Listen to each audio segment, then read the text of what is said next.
Shalom Leculan, shalom a todos os amigos do canal Techuvá Total. Eu sou o Renato de Príncipe, trago para você hoje um estudo de um pedacinho da Torá. Não estou na minha casa, estou em outro local, então pode acontecer uma variação aí na gravação. Tá?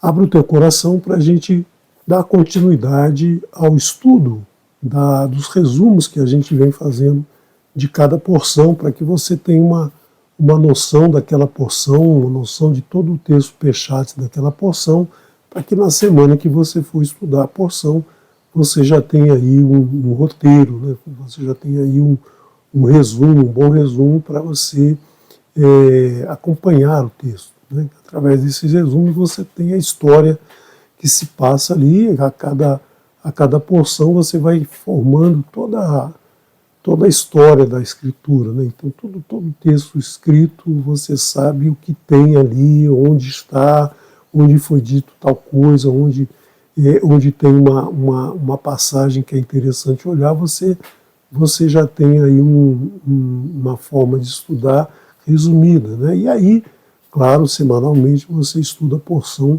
mais aprofundadamente, com mais cuidado, com mais carinho, né? Para entender mais e mais. Aqui é para você ter só um panorama geral aí da porção. Então nós estamos hoje estudando o livro de Shemot, o segundo livro da Escritura, um livro em que todos os filhos de Israel estavam prisioneiros no Egito e aí vão sair da servidão, da escravidão, na verdade, né? A palavra hebraica é a mesma, mas o sentido latino é bem diferente, servidão e escravidão, né? Eles passavam lá uma escravidão braba e aí saíram e vão ao deserto servir ao Eterno. E hoje nós chegamos justamente na porção que vai falar, né?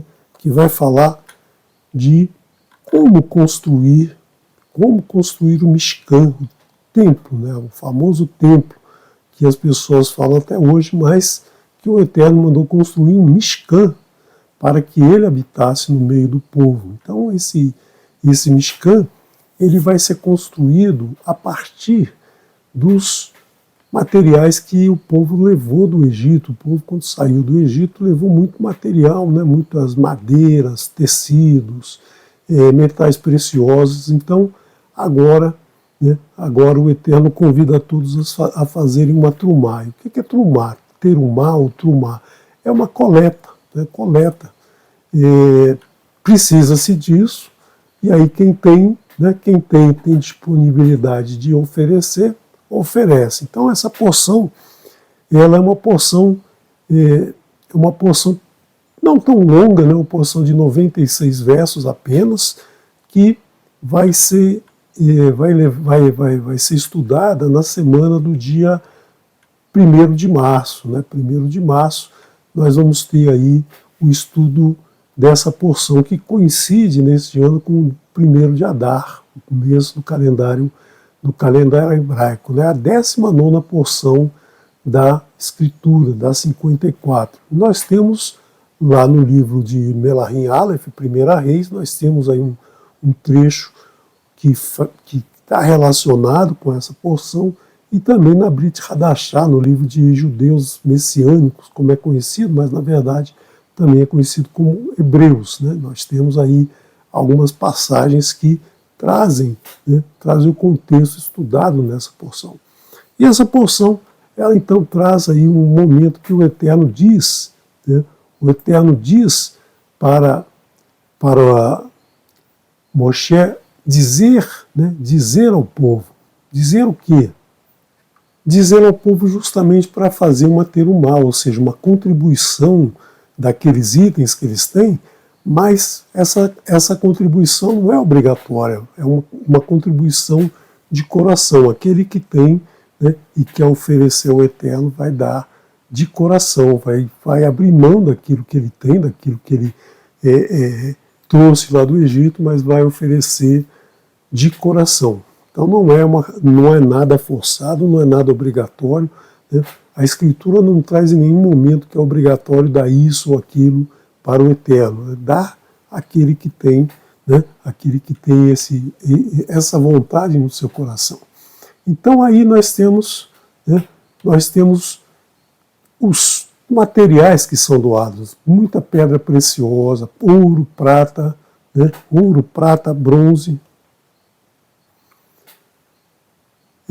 tecidos de linho, tecidos de vários materiais que são tecidos tingidos de várias cores. Nós vamos ver isso durante o estudo da porção, né? Então aqui é nesse momento, nessa porção, que são feitas doações, né? São ditos quais materiais. E não podia ser outro material, não tem ouro, vou levar cobre. Não, ele pediu ouro, ele não pediu cobre.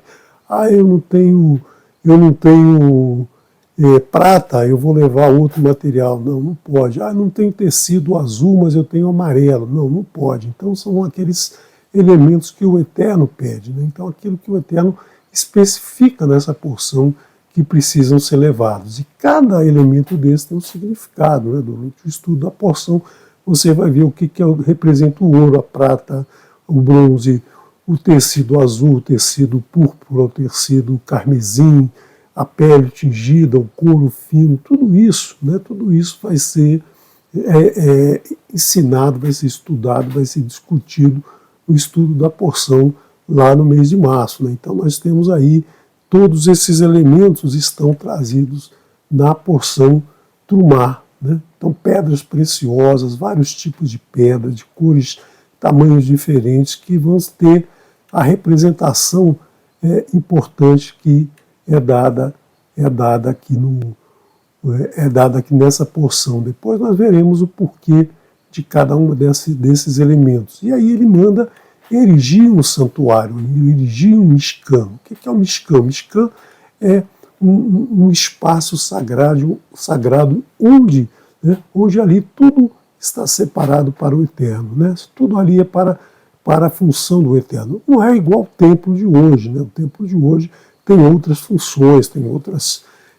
o Eterno não queria um templo de mármore, de pedra, de concreto, não, de cimento e areia, nada disso. Ele queria esse templo, esse Mishkan, que foi construído no deserto de uma forma bastante sofisticada, né, com materiais bons, materiais puros, mas de uma maneira simples, né? Ele era desmontado, levava quando o grupo saía do acampamento, ele ia para outro acampamento levando todo o material, montava tudo de novo, né, e ficava ali o tempo que fosse necessário. Hoje você não pode fazer isso com o templo, né? Por isso que construíram o templo em tudo quanto é esquina, né? Parece farmácia, parece padaria, mas você tem aí templos religiosos, não são o templo do Eterno, não são como o Eterno especificou aqui. Tiraram a ideia dali, tiraram a ideia do Mishkan, mas transformaram segundo a vontade dos homens, né? Então, o Eterno diz: construa um Mishkan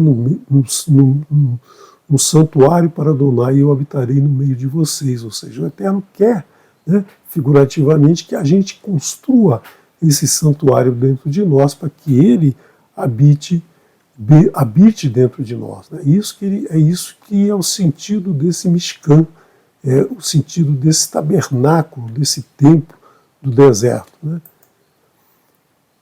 E depois que ele manda separar todo o material, a primeira coisa que ele manda construir é uma caixa de madeira de acácia, uma madeira nobre, uma madeira pura, uma madeira dura, resistente, mais fácil de trabalhar, né?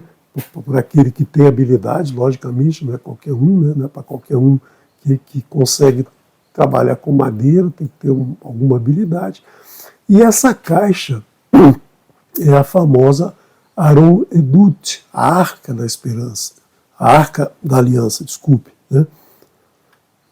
Foi traduzido por arca, todo mundo conhece por arca, mas a palavra em hebraico, a palavra em hebraico, Aron significa uma caixa, um armário, um gabinete, um local onde se guarda alguma coisa, né?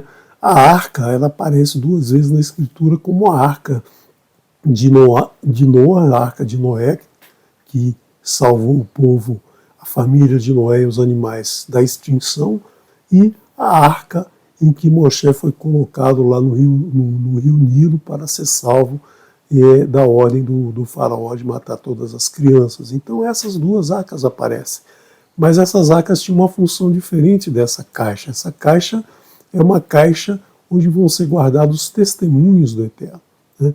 E o importante não é a caixa, apesar dela ser de madeira, de ouro, bem trabalhada por pessoal muito capacitado. Ela, na verdade, a caixa não serve para nada, né? Igual muita embalagem de hoje, né? Você vê as embalagens fantásticas aí, mas na verdade a embalagem você não fica com ela, você fica com o que está dentro da embalagem, né? Então essa caixa também tinha que ter uma cobertura de ouro, né? E sobre essa cobertura eram colocados 2 queruvim plural de queruve, né? Queruve é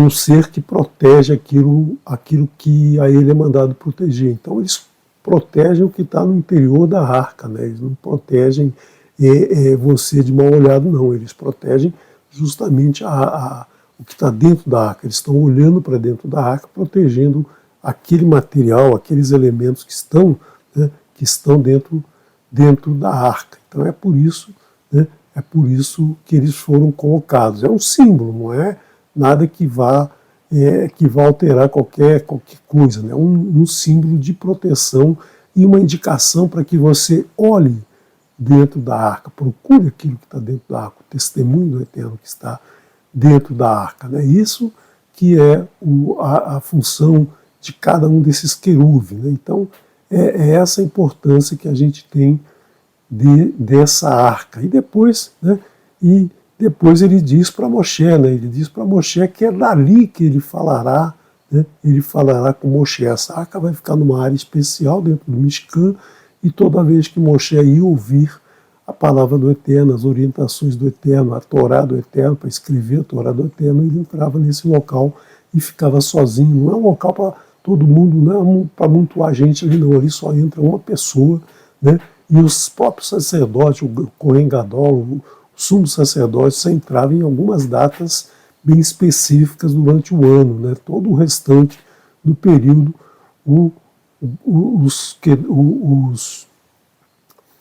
os Kohanim ficavam numa área externa a essa. Essa área é conhecida como Santo Santíssimo, por exemplo, né? Nas igrejas atuais eles têm uma representação do local onde ficaria, né, essa caixa da aliança, esse Aron Edut. O Eterno também manda fazer uma mesa para se colocar os pães da presença do Eterno. Um hábito que é mantido até hoje nas famílias judaicas, né? Todo Shabat são feitos 2 pães, cada pão com um trançado especial, representando as 12 tribos, né? Mas e é comido durante o Shabat, né? Esse pão especialmente feito. Mas os pães da proposição eles eram colocados semanalmente, né? A cada Shabat, o Kohen Gadol substituía esses pães. Então, o Eterno dá detalhe por detalhe, né? Os tamanhos, as dimensões de cada material, espessura, largura, profundidade, a quantidade de ouro, né, que vai ser usada. Todo o material era geralmente coberto de ouro, era um material que tinha esse refinamento, né? E também ele começou por um item importantíssimo, que é a Aron Edut, e depois ele fala da menorá, que é de ouro puro. Precisou desenhar para Moshe entender como é que era essa menorá, porque ele não havia entendido, e é bastante complexa, mas ela representa o ser humano que é preenchido a menorá é preenchida de azeite, e esse azeite é aceso e ilumina tudo à sua volta. E o ser humano ele é preenchido da palavra do Eterno, e quando ele pratica essa palavra, ele ilumina todos à sua volta, ele espalha essa palavra para aqueles que estão, né, à sua volta. Então é o ser humano que, praticando a palavra do Eterno, ou seja, recebendo a palavra como sendo o azeite do menorá, ele recebe essa palavra e depois ele pratica. Quando ele pratica, ele está iluminando todos à à sua volta, né? Então nós temos aí uma exemplificação aqui, um resumo bem rápido, né, de muitos detalhes. Aqui são dados muitos detalhes, por exemplo, a quantidade de ouro, né, aproximadamente 30 quilos de ouro puro foram usados para fazer todos esses itens. E o Eterno dá detalhe por detalhe dessa construção aí que nós resumimos aqui em poucos versos, né? Então vamos agora ao capítulo 26. Né? O capítulo 26 já vai falar dos detalhes da construção do Mishkan, né? Do tamanho do Mishkan, os materiais que são utilizados, madeiras, tecidos, né? Metais, né? Muita prata é usada aqui, muito bronze é usado aqui também. Né? Todos esses elementos que são colocados, né? Que são usados para a fabricação do espaço do Mishkan. Então tem detalhes aí de tecidos, tamanho, né, as cortinas, como que elas são presas, as varas onde são presas as cortinas, as argolas, então a quantidade de cortinas e esses números todos, depois você relaciona, né, relaciona com o ser humano, com o corpo humano, com as dimensões do ser humano. Então é importante você acompanhar e o estudo da semana que você vai acompanhar todos esses detalhes, todos esses ensinamentos que são trazidos nessa porção. Essa porção aí, ela é muito detalhada, muita gente não gosta de ver, justamente porque só fala muito em número, tantas cortinas, tantas tábuas, tantos ilhoses, né, isso, aquilo, mas são detalhes que você percebe que há um planejamento muito cuidadoso de como construir esse Mishkan. E isso precisava ser muito bem detalhado, porque desmontava num lugar, montava em outro, depois de alguns dias e às vezes até meses, né, desmontava, levava para outro lugar, montava de novo. Se não tivesse um plano perfeito, né, ia se perder peça pelo caminho, ia se montar, ia faltar um pedaço, né, como muita gente às vezes desmonta alguma coisa e fecha, no final sobra parafuso, sobra uma peça que deveria ter sido colocada lá dentro e que não foi colocada, né? Então isso você precisa estudar com cuidado essa porção, né?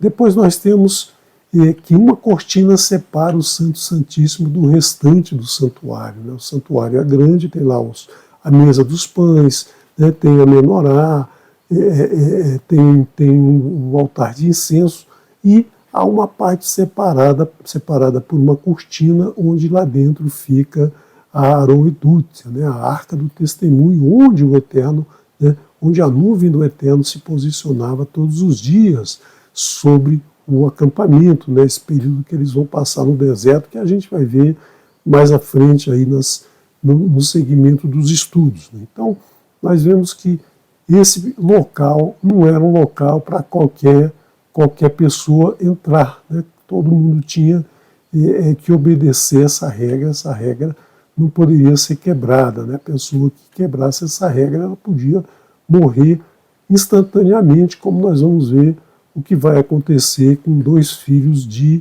Aaron, irmão de Moshe, né? 2 que acenderam um incenso quando não poderia ter sido aceso, e aí são fulminados imediatamente, né? Então, o Eterno manda também construir um altar fora, né?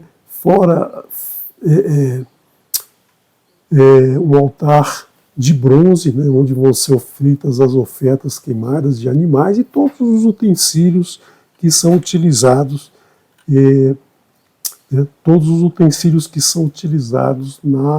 nesse processo aí de fazer a oferta queimada, que vai ser discutida mais à frente como é que são feitas as ofertas. Primeiro está construindo, né, o Eterno está dizendo para Moshe como tem que ser, Moshe vai dizer ao pessoal, vai ser construído, depois de construído, então vai se ter um tempo para se levantar o Mishkan e se começar a utilizar. Primeiro nós vamos passar por todo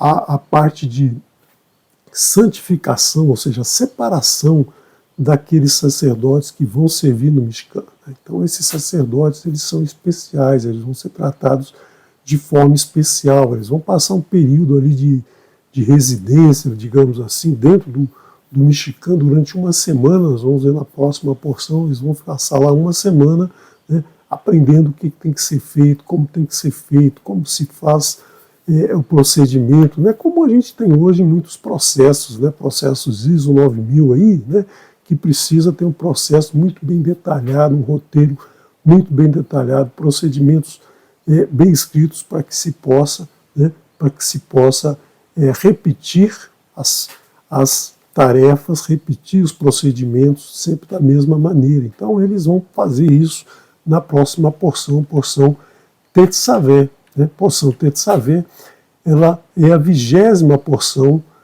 e vai ser estudada na semana seguinte da porção Trumá, no dia 8, na semana que termina no Shabat do dia 8 de março do ano 2025, o dia 8 de Adar do ano 5.785. Também uma porção não muito grande, uma porção com 101 versos, e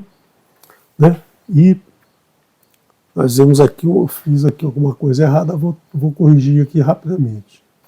A gente prepara o material naquele copia e cola, né, e aí às vezes não corrige. Aqui estava escrito coleta, que é a porção Trumá, mas na verdade é Tzavé. Tzavé é a palavra ordem, né? Mitzvot são as ordenanças do Eterno, as ordens do Eterno. E aqui Tetzavé é ordene aos sacerdotes, como nós veremos. Então essa porção também tem lá um estudo na Haftará, que, se o Eterno permitir, nós estaremos trazendo aqui na semana anterior, no domingo anterior da semana, no primeiro dia da semana, você vai acompanhar o estudo da Haftará aqui no canal. Né?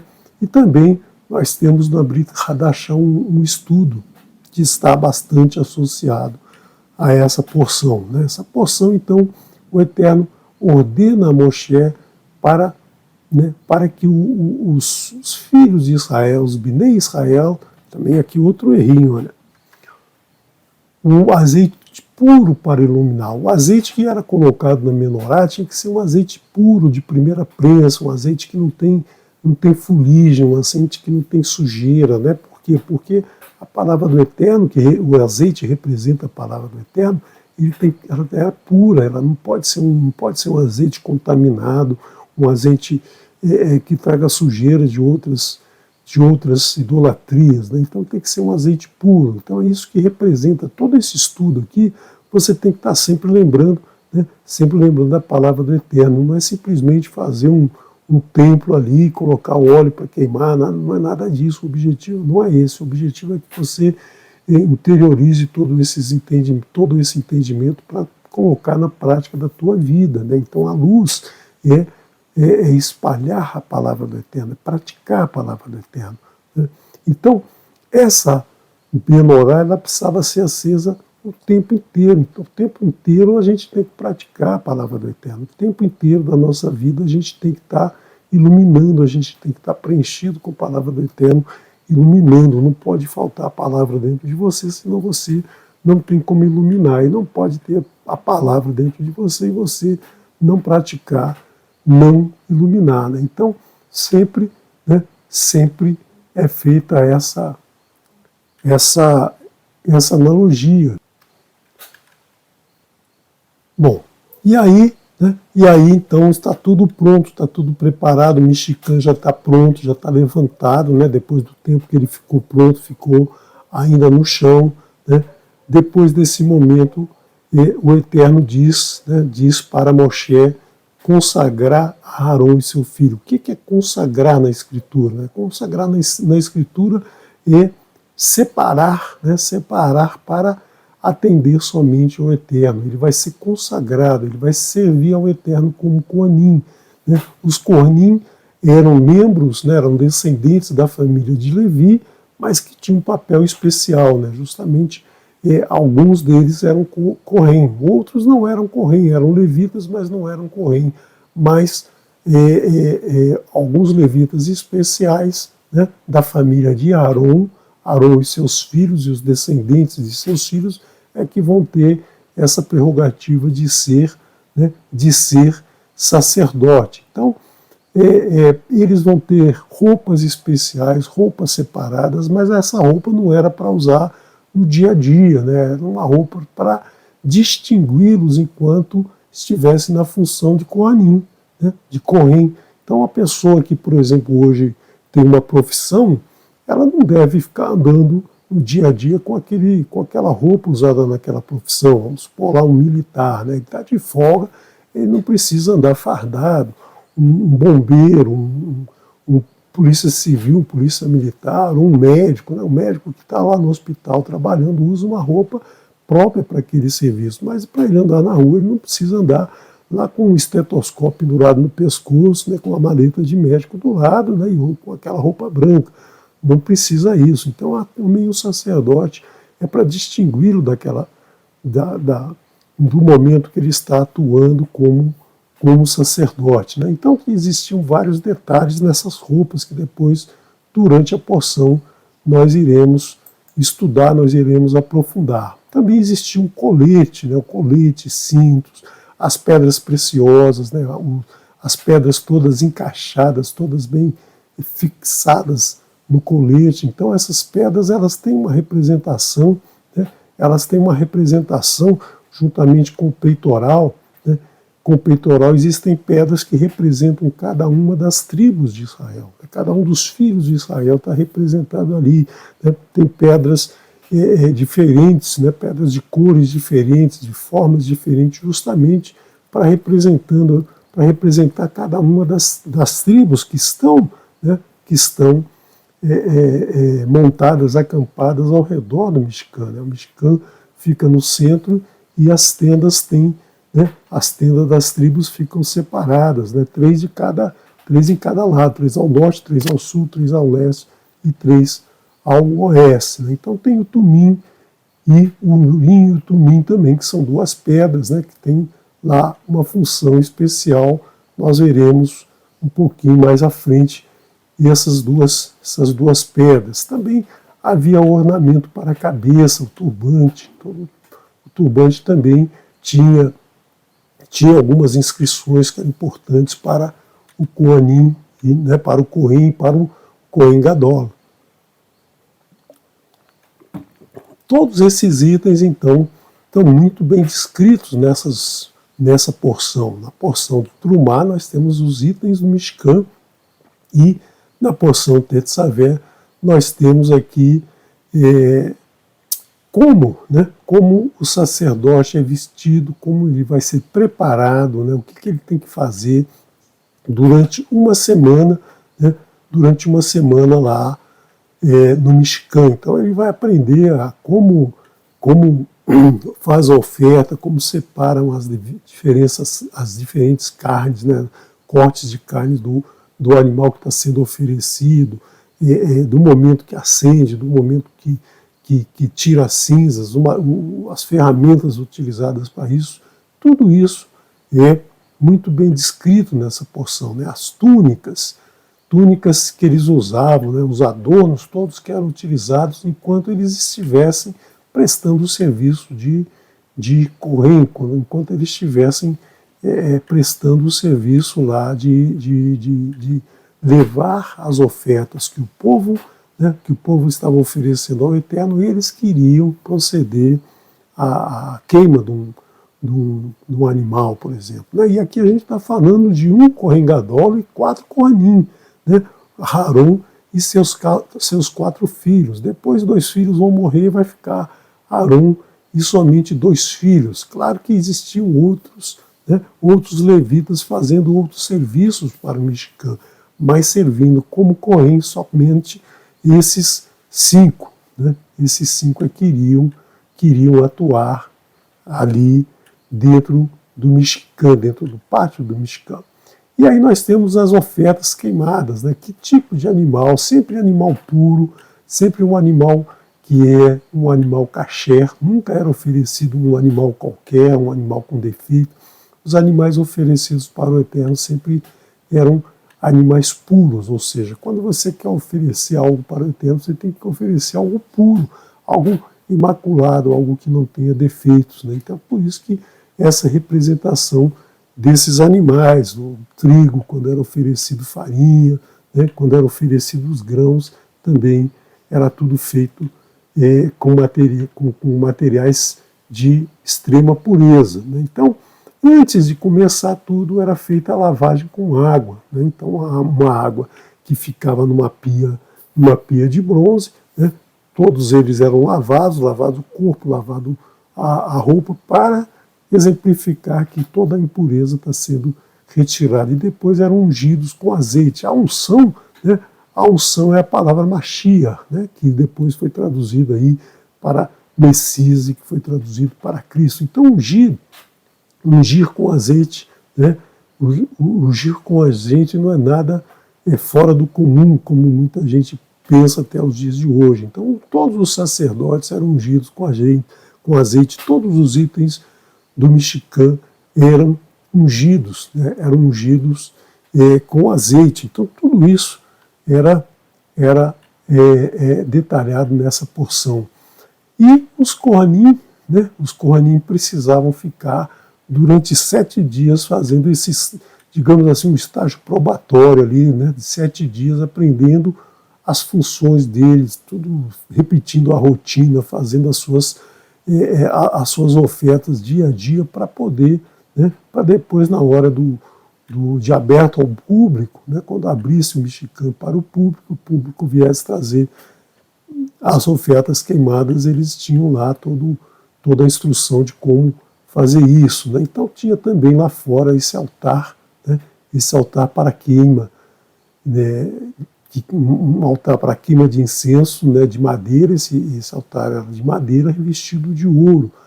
E também, né? O incenso que se queimava, um incenso especial, um incenso que só podia ser preparado para essas ocasiões. Não podia fazer aquele incenso para colocar dentro de casa, para colocar dentro da tenda, só era utilizado ali. O que é separado para o Eterno só deve ser usado com o Eterno. Você não pode, né? Você não pode transformar isso num objeto mundano, um objeto que você vai tratar para outro, utilizar para outros fins, né? Então, a gente na próxima semana, se o Eterno se permitir, a gente vai então trazer um pouquinho mais desse estudo, né, desse estudo da porção do livro de Shemot, né, do livro de Shemot, que é esse livro especial que nós estamos, né, esse livro que nós estamos trazendo aqui com você, né? Então, eu espero que você esteja acompanhando. Esse hoje foi um estudo curtinho, porque essas duas porções são porções bastante curtas, né? São porções que trazem apenas relatos de materiais, mas é importante você saber, por exemplo, que nas dimensões, nunca tomar as dimensões em nosso sistema de unidades, né? Metro, quilograma e segundo, mas tomar no sistema que vem na Torá em hebraico, né? Em cúbitos, né? Porque aí você vai ter relações entre números que têm um significado dentro da escritura, tem um significado no tamanho, no organismo humano, no número de ossos, no número de partes, enfim, nós já vimos isso nos estudos da porção Trumá e futuramente, agora no mês de março, nós veremos novamente esse estudo, esses detalhes de dimensões e os materiais utilizados. Por que são utilizados esses materiais, né? Por que é um ouro, por que não é um ferro, por que não é um pedaço de lata, né? Tinha que ser ouro. Então tudo isso tem essa representação e depois isso vai ser utilizado novamente lá nos escritos nazarenos. Você vai ver muita menção aos tecidos, às cores dos tecidos, né? E aí quem não estuda a porção Trumá não vai entender por que usava-se aquelas cores de tecidos na época de Yeshua, né? De Jesus. Por que usava aquele tecido escarlate, um tecido azul? Por que as igrejas adotam muito a cor azul, a cor vermelha, né? Muitas vezes não tem um conhecimento dessa porção Trumar para fazer, né, essa analogia. Então quero convidar você agora para amanhã, né, no Kabbalah Shabbat, a gente estudar a porção, né, a porção Vayeri, se o Eterno assim permitir, eu trarei o estudo dessa porção para vocês, né, então eu espero que vocês estejam presentes aí para acompanhar esse estudo. É um estudo fantástico, uma porção fantástica, a última porção do livro de Bereshit, né? Se você lembra, nós estudamos há pouco tempo um resumo das 12 porções do livro de Bereshit, e essa porção é uma porção muito especial, que vai fazer o fechamento do livro de Bereshit, né? Vai encerrar a história dos patriarcas, das matriarcas, tudo que aconteceu, né? Tudo que aconteceu naquele período, né? E aí, na próxima semana, a gente entra no livro de Shemot. Então, aguardo você amanhã aqui no Kabbalah Shabbat. Shalom, shalom.